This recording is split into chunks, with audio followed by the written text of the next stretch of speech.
வணக்கம். இன்றைக்கி நம்ம மாங்காய் பச்சடி பார்ப்போம். இனிப்பெல்லாம் போட்டு ரெடி பண்ணுவோம். செட்டிநாடு பக்கம் ரொம்ப ஃபேமஸ்ஸு. தேவையான பொருள்லாம் எடுத்து வச்சுட்டேன். இப்போ தாச்சியை வச்சு எண்ணெயை ஊற்றிக்கிடுவோம். 2 ஸ்பூன் எண்ணெய் ஊற்றியிருக்கேன். எண்ணெய் ஊற்றிட்டு கொஞ்சம் கடுகு உளுந்தம் பருப்பு போட்டுக்கிடுவோம். இது பொரியட்டும். இந்த ஐட்டம் ரொம்ப சிம்பிளாக இருக்கும். டேஸ்ட்டு செம்மையாக இருக்கும். 2 கொத்து கருவேப்பிலை, 2 வரமிளகாய் இதையும் போட்டு வதக்கிடுவோம். போட்ட உடனே மாங்காயை போட்டுற வேண்டியதாக மாங்காய் பெருசு பெருசாக வெட்டிக்கிடுவோம்.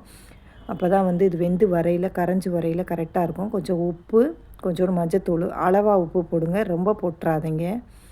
கொஞ்சமாகவே போட்டுக்கிறோம். போட்டுட்டு கொஞ்சம் வதக்கிக்கிடுவோம். வதக்கிட்டு ஒரு அரை கிளாஸுக்கு தண்ணி ஊற்றுவோம். தண்ணி ஊற்றி கொஞ்சம் வேகட்டும். கொஞ்சம் நேரம் வெந்துருச்சு. கொஞ்சம் ஒரு முக்காப்பாக தான் வந்துருச்சு. இப்போ நான் வெல்லத்தை போட்டுக்கிறேன். வேகாமல் போட்டுறாதீங்க. மாங்காய் வேகாமல் வெல்லம் போட்டுறாதீங்க. இப்போ வெல்லத்தை போட்டு கொஞ்சம் மெல்ட் ஆகட்டும். மெல்ட் ஆகி இந்த மாங்காயும் கொஞ்சம் வதங்கி நல்லா வரும், வெந்து வரும். இப்போ ஓரளவுக்கு நல்லா வந்துருச்சு, எனக்கு கரெக்டாக வந்துருச்சு. இது சாம்பார் சாதம், ரச சாதம், தயிர் சாதத்துக்கெல்லாம் செம்மையாக இருக்கும். இந்த மிளகாயெல்லாம் எடுத்து வச்சு சாப்பிட்டு பாருங்கள், சூப்பராக இருக்கும். டேஸ்ட்டே டிஃப்ரெண்ட்டாக இருக்கும். நல்லா வந்துருச்சு எனக்கு. இதே மாதிரி ட்ரை பண்ணுங்கள் நீங்களும். செட்டிநாடு பக்கம் ரொம்ப ஃபேமஸ் இது. இதே மாதிரி ட்ரை பண்ணுங்கள். நன்றி, வணக்கம்.